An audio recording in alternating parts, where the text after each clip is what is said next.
हो बेसहारों को सहारा या रसूल अल्लाह, सहारा या रसूल।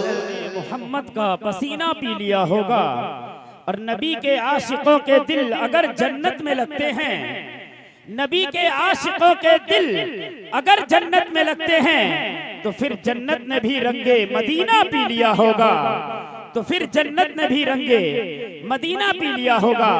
आप हजरात से गुजारिश है कि आप हजरात इत्मीनान और सुकून के साथ बैठे रहें। हुजूर गाज़ी मिल्लत के बाद फिर हजरत अलहाज हबीबुल्लाह फैजी साहब किबला हमारे और आपके रूबरू आएंगे। तो आइए बिला किसी ताखीर के हुजूर गाज़ी मिल्लत हजरत अल्लामा गुलाम रसूल बलियाबी साहब किबला मद्दसिल्लहुल आली का इस्तकबाल आगे से लेकर पीछे तक नारे तकबीर और रिसालत की गूंज में पूरी बेदारी के साथ लगा लीजिए। नारे तकबीर और थोड़ा सा मचल करके नारा लगाइए। हिंदुस्तान में जी रहे हैं, हिंदुस्तान में ऐसे खामोशी से नहीं बल्कि ऐसे रहना होगा कि शहर कातिल में जीने का जिगर रखते हैं। हम मुसलमान हैं, लड़ने का हुनर रखते हैं और बुज़दिल वो है जो मैदान से भाग जाते हैं, बुज़दिल वो है जो मैदान से भाग जाते हैं। हम हुसैनी हैं, हथेली पे सर रखते हैं, हम हुसैनी हैं, हथेली पे सर रखते हैं। लिहाजा जिंदा दिली के साथ हजरत का इस्तेमाल कर लीजिए। नारे तकबीर, नारे रिसालत, उलमाए अहले सुन्नत, नारे तकबीर। मेरा आंगन मेरा दर बोलता है, हजरत जो आ जाए तो मेरा घर बोलता है। और अजीब जादू है हजरत की गुफ्तगू में, मुखातब हो तो पत्थर बोलता है।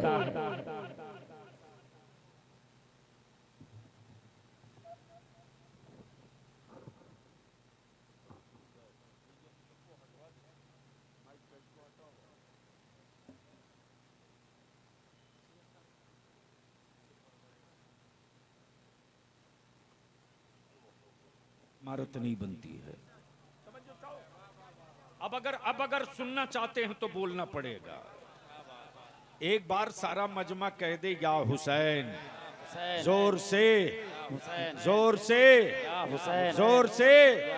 और सिर्फ या हुसैन ईमान वालों का नारा नहीं है। जिस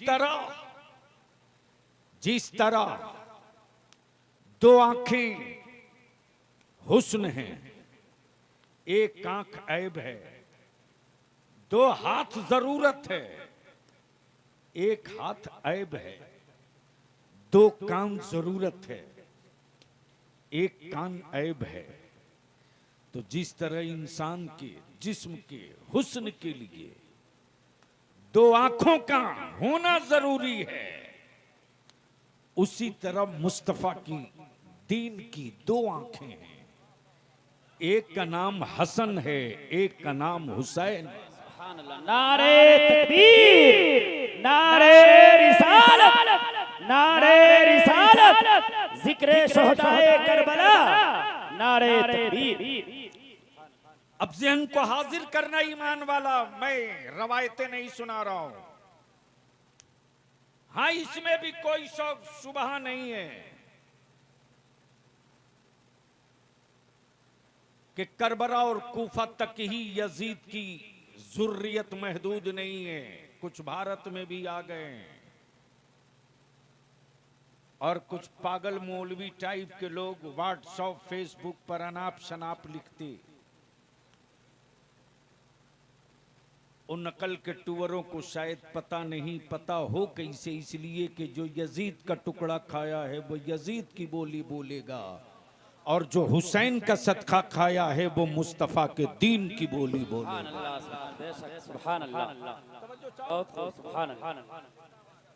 आज कुछ पढ़े लिखे अपने आप को डिग्री होल्डर कहते कि यजीद को बुरा नहीं कहना चाहिए,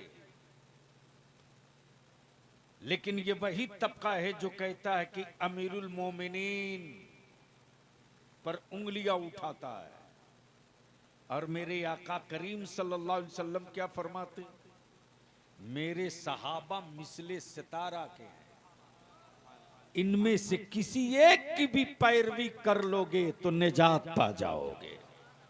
और वही नबी रहमत फरमाते कि मेरे सहाबी में से किसी सहाबी को कोई कमतर समझे, तौहीन करे, तो वो जहन्नम के पागल कुत्तों में से एक पागल कुत्ता होगा। ये वो सैयदना अमीरुल मोमिनीन है जो कातिबे वही भी हैं, अमीरुल मोमिनीन भी हैं।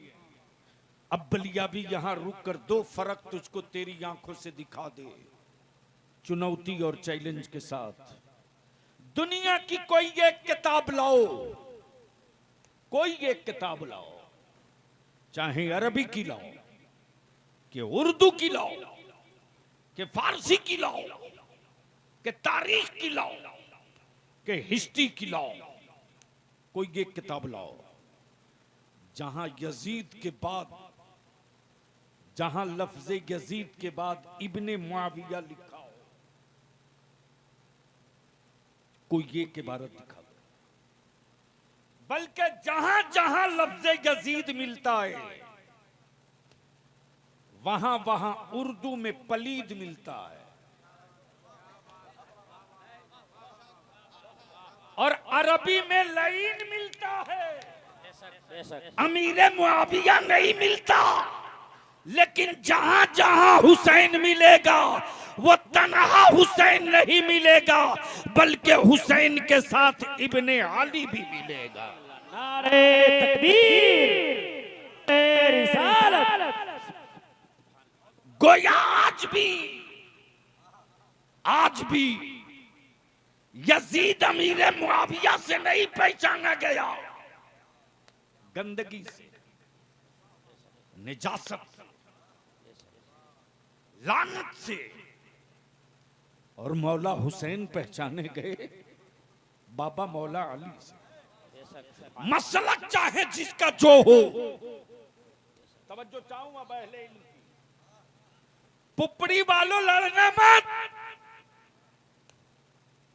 जुमा के दिन कान खोल करके इमाम साहब के खुतबे को सुनना। जहां मेरे हुसैन का नाम आता है खुतबे में, वहीं इब्ने अली का नाम आता है। तवज्जो चाहो। काश ये गुफ्तगू कहीं और मैं किया होता तो सर नहीं हिलता, दिल हिलता। लेकिन दिक्कत ये है साहब, दिक्कत ये कि अच्छी गुफ्तगू करने के लिए अब तो ढूंढना पड़ता है, कहां बोलोगे। तवज्जो चाहूं, जुमा में सुनना। अब मैं पूछता हूं ये फतवा बांटने वाली जमात से, फतवा बांटने वाले, अपने आप को दानिश्वर कहने वाले उन पागलों से,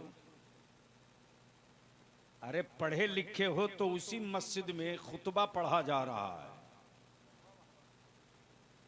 खुतबा पढ़ा जा रहा है, तो जहां यजीद की बात आ रही है वहीं लानत के साथ लिया जा रहा है, और जहां हुसैन की बात आ रही है वहां शहादत के साथ नाम लिया जा रहा है। हुसैन मक्का क्यों नहीं, करबला क्यों, मदीना क्यों नहीं, करबला क्यों? तो जवाब मिलेगा, हर बिल्डिंग हर जगह नहीं बनती है, हर इमारत हर जमीन पर नहीं बनती है। इमारत जितनी ऊंची हो, मिट्टी भी उतनी ही मजबूत होनी चाहिए। तवज्जो चाहो। इमारत जितनी बुलंद हो, मिट्टी उतनी मजबूत हो। तो करबला मुअल्ला से सदा आती, लोगों इस्लाम से ऊंची कोई इमारत नहीं है, तो करबला से मजबूत कोई मिट्टी भी नहीं है। इसलिए कि करबला की मिट्टी का इंतखाब जिब्रील ने उठाया था, और फैसला नाना मोहम्मदुर रसूलुल्लाह ने किया। अब ज़हन को यहीं रोक लीजिए। मैंने कहा हज़रत मुफ्ती साहब ले लीजिए जमीन, बोले अरे साहब दलदल है दलदल, यहां की मिट्टी तो छप्पर का लोड नहीं लेगी, छत का लोड कहां से लेगी। तवज्जो चाहो। कुछ दिनों के बाद इन्होंने कहा कि सीतामढ़ी में मैंने एक फ्लैट लिया है अपार्टमेंट में। मैंने कहा मुबारक हो। कलकत्ता पहुंचा तो हाजी साहब ने बड़ी फख्र के साथ कहा चलो बलियावी आया है, ये भी मुफ्ती आजम का मस्त है, बुलाओ।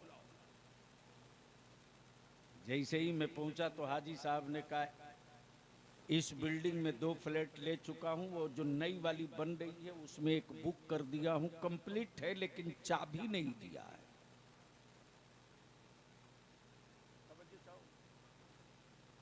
क्या कहा? मैंने कहा कि कौन दबंग है जो कंप्लीट होने के बाद अब तक चाबी नहीं दिया? जरा नंबर दीजिए तो बनाने वाले का। जैसे ही नंबर लिया मैंने कहा कि अरे भाई जब कंप्लीट है, पैसा पेमेंट है तो कुंजी दे। बोला बलियावी साहब सब कुछ हो चुका है, कुंजी इसलिए नहीं दे रहा हूं कि अभी फिटनेस रिपोर्ट नहीं आई है। सुन लीजिए आज तक शायद ऊपर से पार कर रहे। क्या कहा? मैंने कहा कई साल के बाद मंगाओगे? मैं कलकत्ता आया हूं, बुलाओ तेरी ऑफिस में मैं आता हूं, इंजीनियर को बुलाओ। मुफ्ती जैसे ही इंजीनियर आया पूरा नक्शा रख दिया। गौर से सुनना अगर समझ सकते हो। पूरे फ्लैट का नक्शा रख दिया।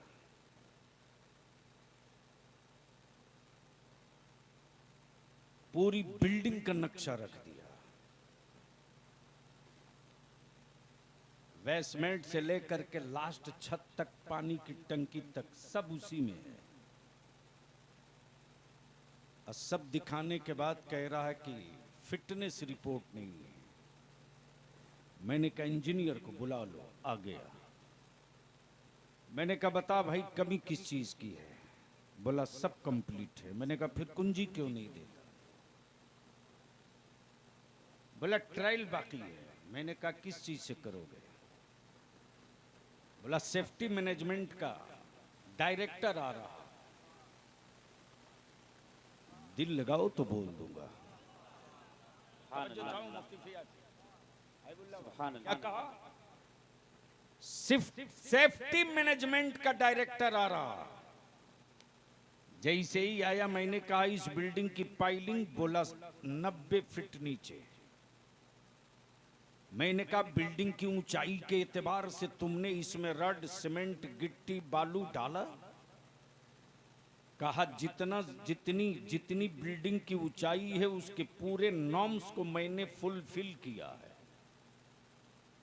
जितने एमएम का रड जितना चाहिए उतना दिया। जहां 40 की जरूरत थी 40 की दिया, जहां 25 की जरूरत थी वहां 25 एमएम दिया, जहां 20 एमएम की जरूरत थी वहां 20 एमएम दिया, जहां लिंटर बांधना था वहां लिंटर बांधा। सब कंप्लीट। अब इसके अंदर देख लीजिए झांक कर, ये बेडरूम है। तवज्जो चाहो पढ़े लिखो की। क्या कहा? पढ़े लिखो की तवज्जो चाहो। क्या कहा? ये बेडरूम है, ये बेडरूम है, ये लाइब्रेरी है, ये बालकनी है, ये किचन है, ये किचन है, ये ड्राइंग रूम है, ये किचन है, ये बालकनी है, ये बेडरूम है, ये लाइब्रेरी है, ये बच्चों की खेलने की जगह है। मैंने कहा इस बिल्डिंग की उम्र कितनी है? उम्र कितनी है? बोल पड़ा कि मटेरियल के एतबार से इसकी टोटल लाइफ 100 साल। मैंने कहा उसके बाद? कहा लोहे की कोई गारंटी नहीं, मिट्टी की कोई गारंटी नहीं, बालू की कोई गारंटी नहीं, गिट्टी की कोई गारंटी नहीं। जब मेरे हुसैन ने मुस्तफा के दीन की इमारत की तामीर की तो करबला जाने से पहले दिखा दिया फर्ज इसी में है, वाजिब इसी में है, सुन्नतें इसी में है, मुअक्कदा इसी में है, शरीयत इसी में है, काबे की रिफत इसी में है, कुरान का तकद्दुस इसी में है, अर्श की हुर्मत इसी में है, मुस्तफा के दीन की रिफत इसी में है। और नाना के दीन का नामूस इसी में है। मैंने अर्ज की मेरे मौला हुसैन, जिस इमारत की आप तामीर कर रहे हो, इस इमारत की उम्र कितनी है? जवाब मिलेगा, जब तक जमीन पर कुरान रहेगा तब तक धरती पर नाना का इस्लाम रहेगा। नारे तकबीर, नारे रिसालत, जिक्र शहीद आजम, नारे तकबीर। जब तक जमीन पर कुरान रहेगा तब तक जमीन पर इस्लाम रहेगा। अब दुनिया के साइंसदानों को बुलाकर पंचायत कर लो कि कुरान कब तक रहने वाला है, कुरान कब तक रहने वाला है। प्लीज, बड़ी मुसीबत है बाबू। उस बंदे को क्या पता कौन कैसा खूने जिगर जला रहा है। मोहब्बत से बोल दिया हुसैन, अरे जोर से तवज्जो चाहूं अहले इल्म की। अब आलम तसव्वुर में बलियाबी अर्ज करता मौला हुसैन, इसमें मटेरियल कौन सा डाला है? जवाब मिलेगा, बाहर का कुछ नहीं पड़ा है, बाहर का कुछ नहीं पड़ा है, बाहर का कुछ नहीं पड़ा है।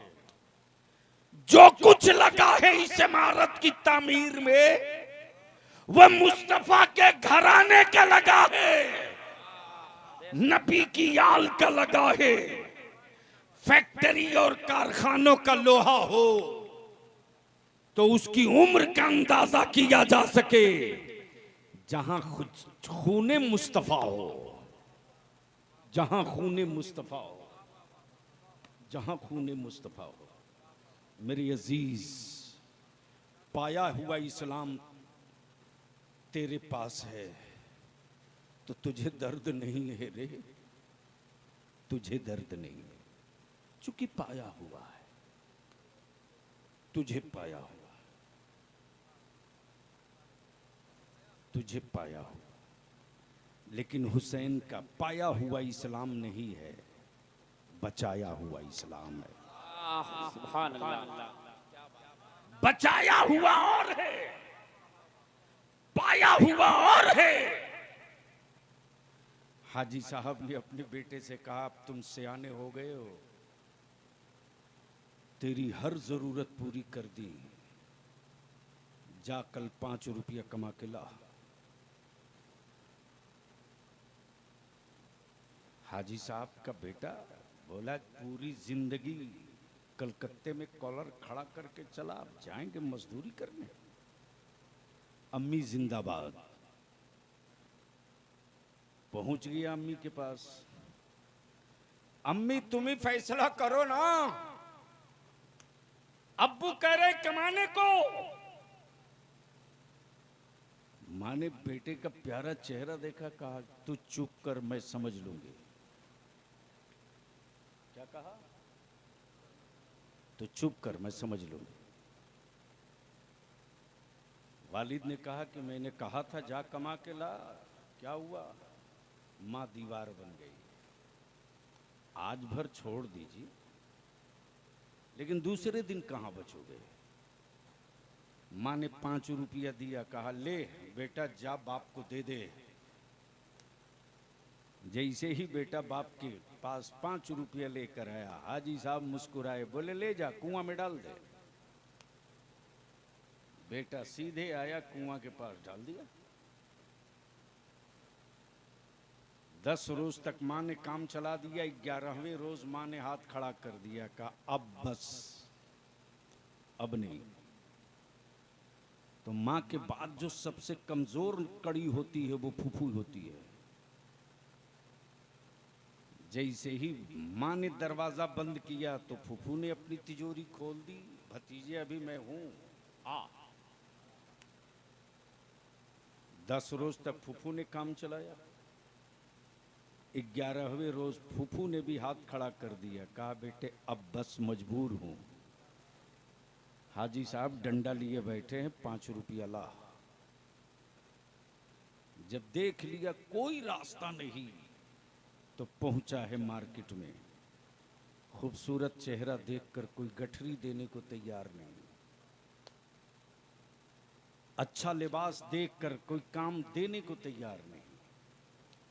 शाम का सूरज डूबने के करीब है, भागे हावड़ा रेलवे स्टेशन पहुंचा। कहा तुझको जो देना होगा दे देना, लेकिन ये गठरी मैं पहुंचा देता हूं। बड़ी मुश्किल से 1 रुपये में 1.5 मन की गठरी सर पे लिए चला है ब्रिज पर। जब चढ़ा है तो पिडलियां चटक रही थी, रीढ़ की हड्डियां बोल रही थी, गर्दन टूट रही थी। बजाय 5 रुपये के 1 रुपया लेकर बाप के पास बैठा। हाजी साहब ने चेहरा उतरा देखा, कपड़ा पसीने में डूबा देखा। कहा ले जा, जैसे रोज कुएं में डालता था इसे भी डाल दे। जैसे ही कहा कुएं में डाल दे इसे भी। बेटा अड़कर बोल पड़ा, अब्बू आपको पता है ये 1 रुपया कमाने में मुझको कितना दर्द हुआ है? मेरी रीढ़ की हड्डियां बज रही थी जब मैं गठरी उठाया था। मेरी पिडलियां टाइट हो गई थी, मेरा जिस्म कांप रहा था सीढ़ियां चढ़ते वक्त।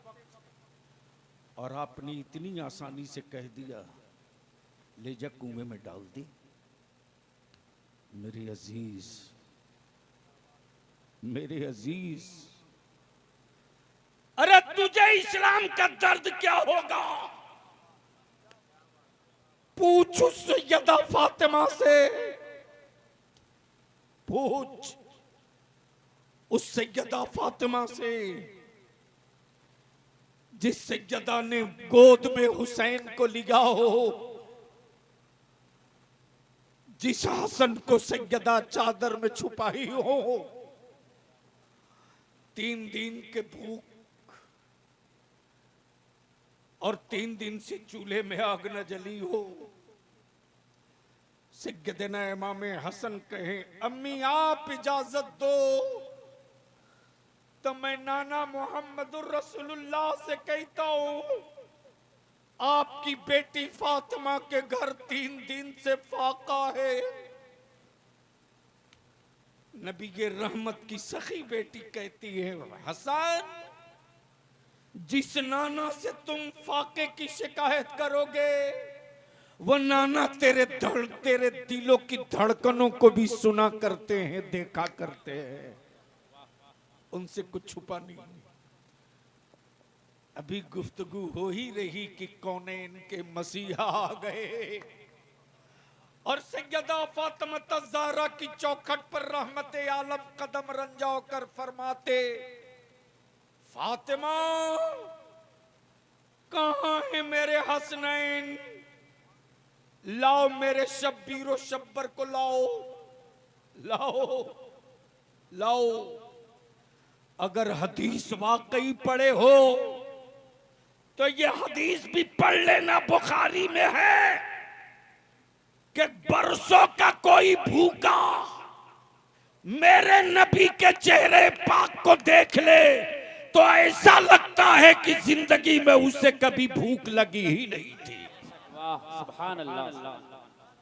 अगर हदीस पढ़े हो तो जैसे ही आकाए रहमत आते फरमाते फातिमा कहां है मेरे हसनैन, लाओ मेरे शब्बीर शब्बर को लाओ लाओ मेरे हसनैन को लाओ, शब्बीर शब्बर को लाओ। जब ये दोनों आ गए शहजादे तो आकाए रहमत अपनी गोद में दबा ले और दबाने के बाद आकाए रहमत फरमाते बेटी फातिमा तू भी आ जा, तू भी आ जा फातिमा, तू भी आ जा। और जब सैयदा फातिमा ज़हरा आ गई तब नबी के कौनैन फरमाते अली तू दूर क्यों है, तू भी आ जा, तू भी आ जा। और आकाए रहमत ने अपनी नूरी चादर में सबको छुपा लिया और छुपाने के बाद मेरे आका फरमाते या अल्लाह मैं इनसे मोहब्बत करता हूं और जो इनसे मोहब्बत करेगा मैं उससे मोहब्बत करूंगा। लेकिन अफसोस, जो काम बादे करबला यजीदियों ने किया था, आज वही काम हुसैन मुश्तबा का नाम लेकर उनके झंडे के साथ इश्क के दावे करने वाले करते। तब बलिया भी कहता, मेरे अजीज, काला कपड़ा आशिक़े अहले बैत की पहचान नहीं, हाथों में कड़ा आशिक़े अहले बैत की पहचान नहीं। करबला की पहचान मातम और मसीहा नहीं है, बल्कि करबला की मिट्टी की पहचान हसनैन से है, और मैदान की पहचान नमाज से है, सब्र से है, शहादत। सुभान अल्लाह, सुभान अल्लाह, वाह वाह। नमाज से है, सब्र से है, शहादत से। मैं नहीं कहता कि आप फन्ने सिपहगिरी न सीखो, सीखो यार, सीखो। लेकिन अल्लाह के वास्ते वो झंडा लेकर के वो काम मत करो जिस काम को आज का जहरीला मुअर्रिख जहर में लिया हुआ डूबो करके जो कलम लेकर बैठा है, वो करबला की तरफ गलत मंसूब कर दे। इसलिए मेरे अजीज, आज हाजी साहब के आमद के मौके से आज की महफिल सजी है, और इसी में फातिहा है ताजदारी अहले सुन्नत शबीह गौसे आजम हुजूर सरकार मुफ्ती आजम का। एक आखिरी बात अर्ज कर दूं कारी साहब, है थोड़ा बड़ा गंभीर है। बुल्ला बाबा, जन्नत मिलेगी, पक्की हो गई,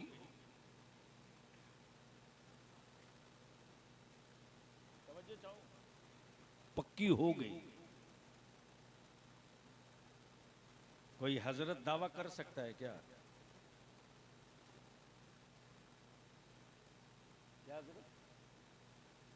पक्की हो गई, कोई दावा कर सकता है? बल्कि कहते ये अल्लाह के फजल पर है, मेरे आका की अता पर है। लेकिन जो सच्चे ईमान वाले हैं, इस वक्त इस जमीन के ऊपर एक ऐसा है जैसे लगता है अपनी जन्नत देख करके मुस्कुराया हो और तब कलम उठाया हो, और जब कलम उठाया हो तो यूं गुनगुनाया हो, अख्तरे कादरी खुल्द में चल दिए। क्या गारंटी है साहब? अख्तरे कादरी खुल्द में चल दिए, खुल्द वाह है हर एक कादरी के लिए। सुभान अल्लाह, अख्तरे या रसूल अल्लाह, जिंदाबाद।